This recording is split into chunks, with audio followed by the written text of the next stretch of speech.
நானே நீரின் சுவையும் சூரிய சந்திரர்களின் ஒளியும் வேத மந்திரங்களின் பிரணவ ஒலியுமாக இருக்கிறேன். வானில் சப்தமாகவும் மனிதனின் திறமையாகவும் இருப்பது நானே. நிலத்தின் உண்மை மனமும் நெருப்பின் வெப்பமும் நானே.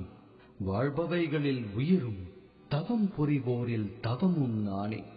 எல்லா வாழ்நிலைகளின் மூல விதையும் அறிஞரின் அறிவும் பலசாலிகளின் பலமும் நான் என்பதறிவார். பலவான்களின் பற்றும் புலன் வேகமும் மற்ற பலமும் அறநெறிகட்கு எதிரில்லாத சிற்றின்பமும் நானே. ஒரு விதத்தில் நானே எல்லாம். ஆனாலும் நான் சுதந்திரமானவன். இந்த ஜட இயற்கை குணங்களுக்கு நான் உட்பட்டவன் அல்ல. ஜட இயற்கையின் முக்குணங்களாலான எனது இந்த தெய்வீக சக்தி வெல்லுதற்கரியது. ஆனால் என்னிடம் சரணடைந்தோர் இதை எளிதில் கடக்கலாம். வருடத்துல 9 மாதம் திருவிழா நடக்கிற ஊர்னா அது மதுரா தாங்க. மதுரா நகர சிறப்புகளை நம்ம வார வாரம் பார்த்துக்கிட்டு இருக்கோம். போன வாரம் கம்சனுக்கும் மதுரா நகர மக்களுக்கும் இருந்த பகைமையை பார்த்தோம். இதுல சில விஷயங்கள் வேற மாதிரி குறிப்பிடப்பட்டிருக்கு. அது என்னன்னா, கம்சன் பௌத்த மதத்தை சேர்ந்தவரணும். மதுரா நகர மக்கள் எல்லாம் பௌத்த மதத்திற்கு மாத்த முயற்சி செஞ்சப்பதான் கம்சனுக்கும் மதுரா நகர மக்களுக்கும் பகைமை உண்டாச்சுன்னு சொல்லப்படுது. இதை சில பேர் முற்றிலும் மறுக்கிறாங்க. அது ஏன்னா, மகாபாரதம் யுத்தம் நடந்தது கிமு 1000வது வருடத்துல. அதுல கிருஷ்ணரும் கலந்துட்டு இருக்காருன்றதுல சில குறிப்புகள்லாம் இருக்கு. அப்படி பார்த்தோம்னா கம்சன் பௌத்த மதத்தை சேர்ந்தவரே இல்லைன்னு சில பேர் அடியோட மறுக்கிறாங்க. ஏன்னா புத்தர் தன்னோட 80வது வயதுல மரணம் அடைகிறார். அதாவது கிமு 477ஆம் ஆண்டு. அதுக்கு முன்னாடியே கம்சன் மதுராவில் வாழ்ந்ததா சான்றுகள்லாம் இருக்கு. அப்படி பார்த்தோம்னா கம்சன் சமண மதத்திலா தான் இருக்கணும்னு சில குறிப்புகள்லாம் ஆணைத்தனமா சொல்லுது. ஏன்னா அப்ப இந்தியாவில் பரவலா இருந்தது சமண மதம் தான். மதுராவிலையும் சமண மதம் ஆதிக்கம் செலுத்திருக்குன்னு குறிப்புகள்லாம் இருக்கு. மதுராவிற்கும் பௌத்தத்திற்கும் உண்டான தொடர்பு, மதுராவிற்கும் சமணத்திற்கும் உண்டான தொடர்பு, கிருஷ்ணன் வாழ்ந்த காலத்தில் மதுராவில் ஏற்பட்ட ஒரு மாபெரும் குடிபெயர்ப்பு, இதை பற்றி நம்ம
இன்னும் பகத் கல்பசூத்ரா விவரிக்குது.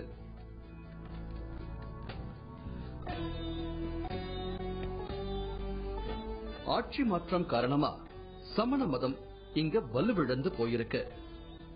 சமண மதத்தோட 22வது தீர்த்தங்கரர் நேமிச்சந்தர், அவர் பிறந்தது மதுராவில தான். அவர் கிருஷ்ணரோட பெரியப்பா மகன் அப்படின்னு ஒரு கருத்து இருக்கு. முகப்புலேயே பிரம்மாண்டமான ஒரு 30 அடி சிலை இருக்கிற அந்த சமணர் கோயிலுக்கு நான் வந்ததுக்கு இன்னொரு முக்கியமான காரணமும் இருக்கு. மகாபாரதம் படிச்ச நம்மள எத்தனை பேருக்கு கிருஷ்ணருடைய பெரியப்பா பையன் ஒரு சமணர் தான் அப்படிங்கிற கருத்து நிலவுது அப்படிங்கிறது தெரியுங்கிறது தெரியல. ஆனா ஒரு சமண நூல் அதை தெளிவா பதிவு செஞ்சிருக்கு. அது இன்னும் ஒருபடி மேலேயே போய் கிருஷ்ணருக்கு ஆன்மீக பற்று வந்ததுக்கு கூட நேமிச்சந்தர் அப்படிங்கிற அந்த சமணர் தான் காரணம் அப்படின்னு ரொம்ப அழுத்தமா சொல்லுது. அதாவது கிருஷ்ணரோட அப்பாவான வசுதேவரோட அண்ணன் சமுத்திர விஜயனோட மகன்தான் நேமிச்சந்தர்னும் சமண மத நூல்கள் சொல்லுது.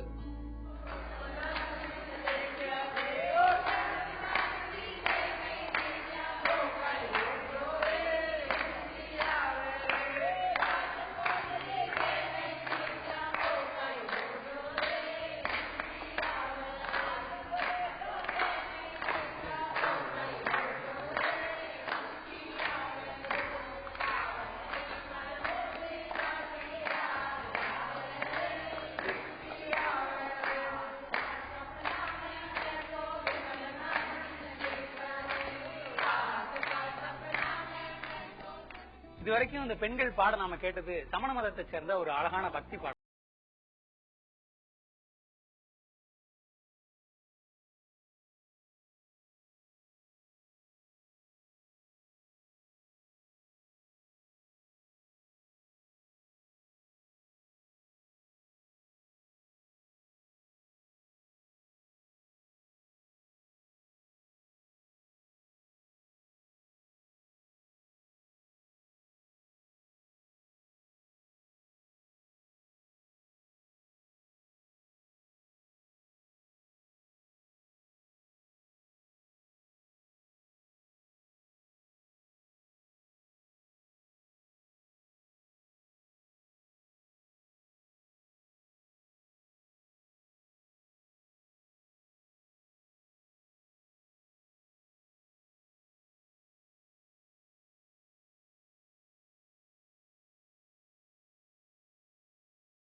தொடர்பை நம்ம பார்த்தோம். இப்போ பௌத்த மதத்திற்கும் மதுராவிற்கும் உண்டான தொடர்பை நம்ம பார்க்க போறோம். ஏன்னா நிறைய சீன யாத்திரையர்கள் மதுராவுக்கு வந்துட்டு போயிட்டே இருக்காங்க. அப்படி வந்தவங்கள மிக முக்கியமான 2 பேர் தான் வரலாற்று இடம் பிடிச்சிருக்காங்க. அதுல முதல் நம்பர் பாகியன். இவர் சீனாவில இருந்து மேற்கு ஆசியாவுக்கு வரார். வந்து 3 மாத காலம் தங்குறார். வந்த நோக்கம் என்னன்னா பௌத்த மதத்திற்கு சம்பந்தமான ஆவணங்களை சீனாவுக்கு எடுத்துட்டு போகணுன்றதுதான். அடுத்தது டிபெட் வழியா இந்தியாவுக்கு வராது காஷ்மீர், காபூல், கந்தகார், பஞ்சாப் வழியா மத்திய இந்தியாவுக்கு வராது. அப்படி மத்திய இந்தியாவுக்கு வந்த முதல் பகுதி மதுரா தான். தொடர்ந்து வந்த ஆட்சி மாற்றங்கள், அந்நிய மன்னர்கள் படையெடுப்புன்னு மதுராவில் பௌத்த மதம் பிரபலம் இழக்க இன்னும் பல காரணங்கள் சொல்லப்படுது. புத்தர் இந்த நகரத்துக்கு வந்து ஒரு முறை தங்கியிருந்ததை பத்தியும் குறிப்புகள் இருக்கு. அவர் வந்து தங்கின போது இந்த நகரம் எப்படி இருந்ததுன்னும் குறிப்புகள் கிடைக்குது. சமதளமற்ற பூமியாவும் தூசியோடவும் வெறிநாய்கள் அதிகமுள்ள தெருக்களோடையும் பிச்சை இடுபவர்கள் குறைவா இருந்ததாகவும் மதுரா நகரம் அந்த காலகட்டத்தில் இருந்ததா சித்தரிக்கப்பட்டிருக்கு.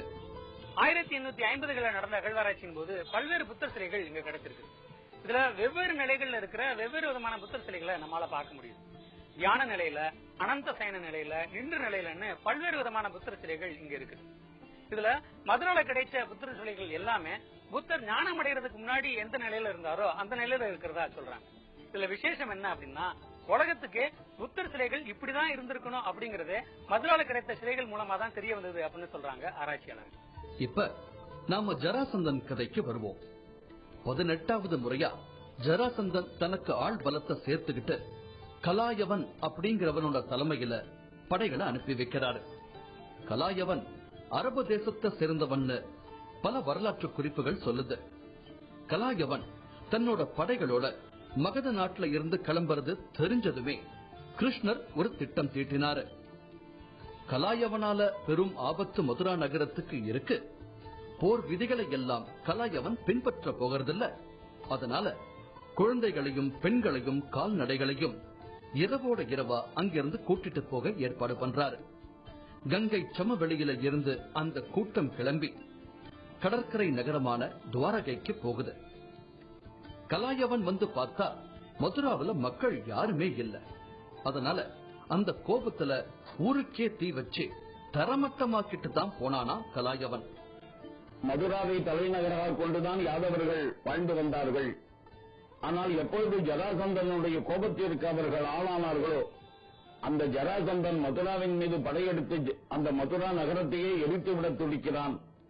ஆகவே மதுராவில் இருக்கக்கூடிய அனைத்து யாதவர்களும் அழிந்து போவார்கள் என்பதை உணர்ந்த கிருஷ்ணன், அப்பொழுது போரிடுவது விவேகமாகாது, புறமிதிட்டு ஓடுவதுதான் சரியானதாக இருக்கும் என்பதாக கருதி அந்த மதுரா நகரத்தை விட்டு தன்னுடைய மக்களோடு கூட மேற்கு கடற்கரை ஓரத்திலே இருக்கக்கூடிய துவாரகாபுரிக்கு ஓடி வந்து விடுகிறார்.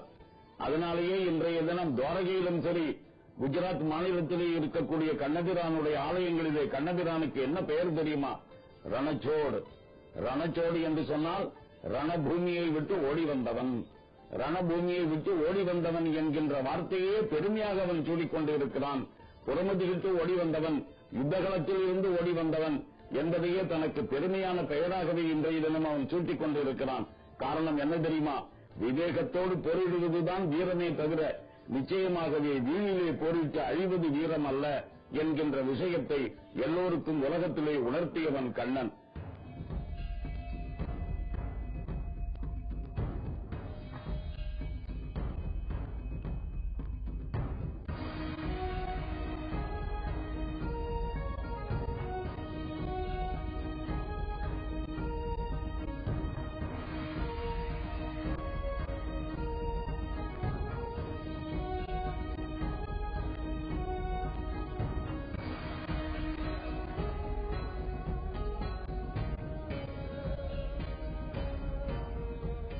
மதுரா நகர மக்கள் தங்களுக்கு அடைக்கலம் தந்த துவாரகையின் நினைவா ஒரு கோயிலை மதுராவில் எழுப்பியிருக்காங்க.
கம்சனை ஸ்ரீ கிருஷ்ணன் வதம் செய்த பிறகுதான் உண்மையான ஆபத்தே மதுரா நகரத்துக்கு வருது.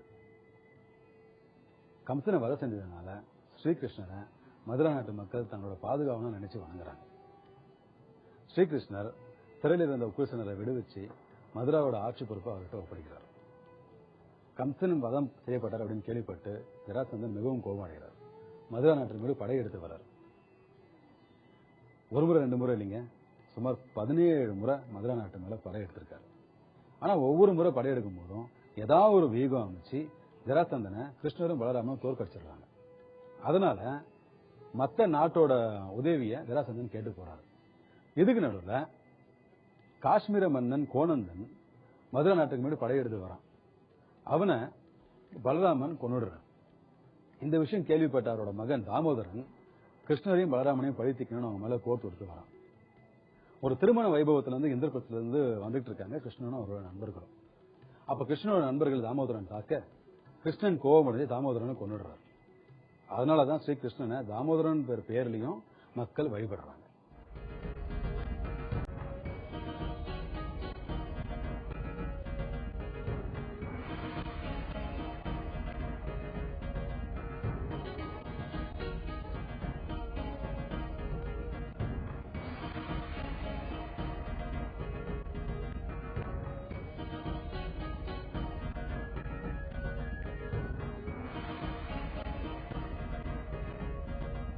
காசியில இருக்கிற மாதிரியே யமுனையிலயும் நிறைய காட்டுன்னு சொல்லப்படுற படித்துறைகள் இருக்கு. சரியா சொல்லணும்னா 25 படித்துறைகள். அதுல வலது பக்கம் 12 படித்துறைகளும் இடப்பக்கம் 12 படித்துறைகளுமா மத்தியில இருக்கிறதா விஸ்ராம் காட் அப்படிங்கிற ஒரு முக்கியமான படித்துறை. அந்த விஸ்ராம் காட்ல கிருஷ்ணருக்கு ஒரு கோயில் இருக்குது அப்படின்னு சொல்றாங்க. அந்த கோயில் எப்படி இருக்குது, அந்த கோயிலோட வரலாறு என்ன அப்படிங்கறத தெரிஞ்சுக்கிறதுக்காக தான் இப்ப நான் போயிட்டு இருக்கேன். விஸ்ராம் காட் அப்படிங்கிற இடத்துலயும் கிருஷ்ணருக்கான ஒரு கோயில் இருக்கு. அந்த கோயிலை சுற்றி வர்றது இந்து வழிபாட்டுல ஒரு சடங்காவே பின்பற்றப்படுது. அதே மாதிரி யமுனை நதியையும் சுற்றி பிரதட்சணமா வராங்க. அப்படி யமுனா நதியை சுத்தி வர்றதுக்கு விஸ்ராம் காட்ல இருந்து தொடங்கி இந்த இடத்துக்கு வந்து முடிக்கிறாங்க. கம்சனை வதை செஞ்சுட்டு கிருஷ்ணரும் பலராமரும் விஸ்ராம் காட்டுக்கு வந்துதான் உடலை சுத்தம் செஞ்சுக்கிட்டு போனாங்கன்னு இங்க ஒரு நம்பிக்கை நிலவுது.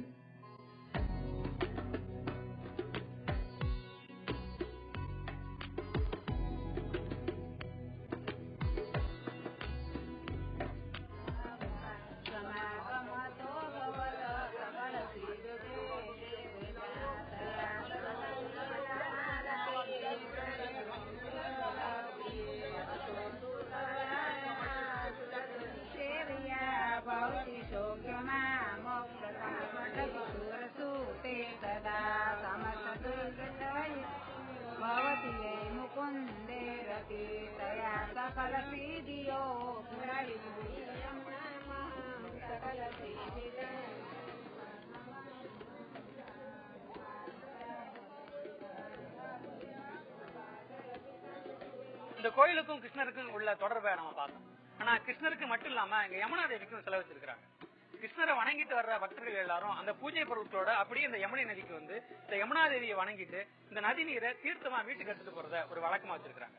இன்னும் கொஞ்ச நேரத்துல இங்க சூரியன் மறைய போகுது. சூரியன் மறைஞ்சதும் சரியா 7 மணிக்கு இங்க யமுனை நதியில ஒரு பிரார்த்தனை நடக்கும்.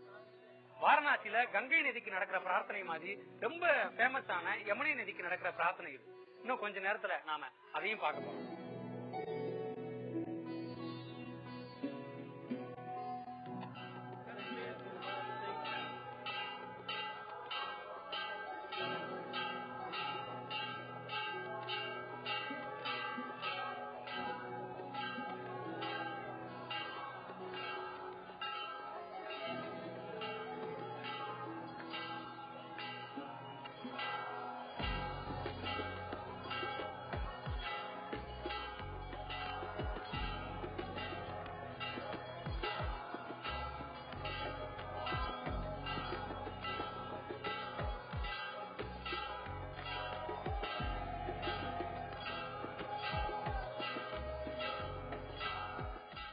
கிருஷ்ணரை கடவுளா கொண்டாடிக்கிட்டு இருக்கோம். ஒரு கடவுளா பல இடங்கள்ல பாண்டவர்களை அவரால காப்பாத்தி இருக்க முடியும்னாலும் ஒரு நாட்டோட இளவரசனா பாண்டவர்களோட உறவினனா என்ன செய்ய முடியுமோ அது மட்டும்தான் கிருஷ்ணர் செஞ்சிருக்காரு. ஒரு மனிதனா பூமியில அவதரிச்ச பிறகு அதே ஆற்றலோட சிந்திச்சு அந்த நேரத்துக்கு என்ன செய்ய முடியுமோ அந்த நடவடிக்கைகள்ல மட்டும்தான் கிருஷ்ணர் ஈடுபட்டிருக்காரு. மகாபாரதத்தை பலமுறை படியுங்கள். வாரிக் கொடுக்கின்ற கர்ணனும் வன்மம் மிகுந்த துரியோதனும் ஒரு உயர்ந்த மனிதரை சார்ந்து உருப்படியாக வேலை செய்கின்ற அர்ஜுனனும் சூதாடுவதா தர்மத்தோடு நிற்பதா என்று குழம்புகின்ற மனிதனும் உணவில் பிரியம் உள்ளவரும் நம்மிடையே இருக்கிறார்கள். 18 தோசை வர்த்தக தோச்சு தின்ற பெருஞ்சீரிக்காரர்கள் பீமனுடைய வம்சாவளியினர். ஹீரோ பல பெண்களுக்கு நடுவே, பல வலிமைமிக்க ஆண்களுக்கு நடுவே துள்ளி திரிகின்ற ஒரு ஹீரோ அர்ஜுனன். இவர்களையெல்லாம் கண்ணுக்குள் வைத்து இந்த தேசத்தில் தர்மம் நிலை பெற வேண்டும் என்று முனைந்த கிருஷ்ணன். கிருஷ்ணர் தொடர்பான இடங்களையும் மதுரா வரலாறுல எவ்வளவு முக்கியமான ஒரு நகரம் அப்படிங்கறதையும் தான் நம்ம பாத்துக்கிட்டே இருக்கிறோம். கிருஷ்ணர் தன்னுடைய 28வது வயசு வரைக்கும் மதுரால வாழ்ந்திருக்கிறார். ஒரு குழந்தையா, ஒரு இடையர்குல சிறுவனா, ஒரு காதலனா, ஒரு வீரனா, ஒரு பாதுகாவலனா கிருஷ்ணர் மதுராவை சுத்தி வாழ்ந்த இடங்கள் நிறைய இருக்கு. அந்த இடங்கள் ஒவ்வொன்னையும், அந்த இடங்களை பத்தியும், அந்த இடத்துல வாழ்ந்த மக்கள் பத்தியும், அதனுடைய வரலாறை பத்தியும் தான் இனி அடுத்தடுத்த வாரங்கள்ல நம்ம தேடி போய் பார்க்க போறோம்.